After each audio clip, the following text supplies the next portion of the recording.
So Hope4 are a UK registered charity, although they are based in Moldova. Since the war started in Ukraine, they've done some superb work, both in supporting Ukraine, but very much in supporting refugees that have fled across the border into Moldova. I think the board and myself are very keen to find a charity that we could work with to support the major refugee crisis.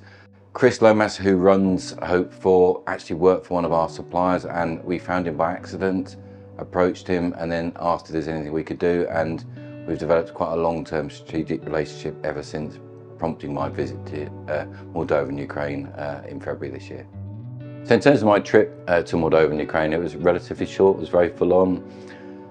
Met a number of ambassadors, hosted a refugee day, visited an orphanage that is supported by us and by Hope4. Some really harrowing stories there. Then went on to meet a lady that was about to be evicted.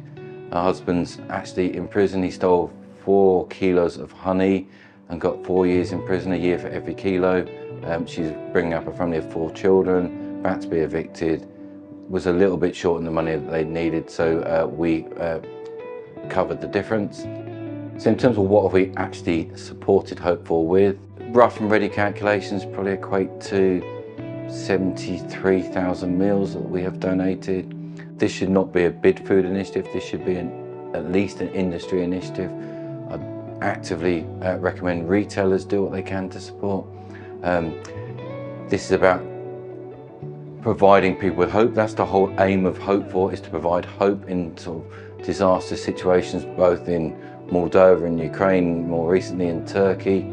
The media do not really cover the refugee situation, they cover the war situation to a point, but I mean, I saw quite obviously people that had literally nothing, that are crying out for food, have no means of support, and I think that's just going to get worse. And I think this is a situation that won't end this year, it's likely to continue for years ahead.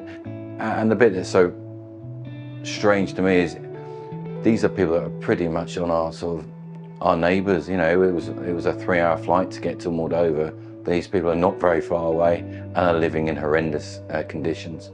Having seen the difference that we're making, as I say, for people that have very little, orphans, people that like to become homeless, refugees, people that are literally starving and living in a war zone, to support people in those situations in the short term and probably in the long term, to support people that have just had homes destroyed, loved ones killed in an earthquake, I think is nothing more that shows that we are becoming a positive force for change.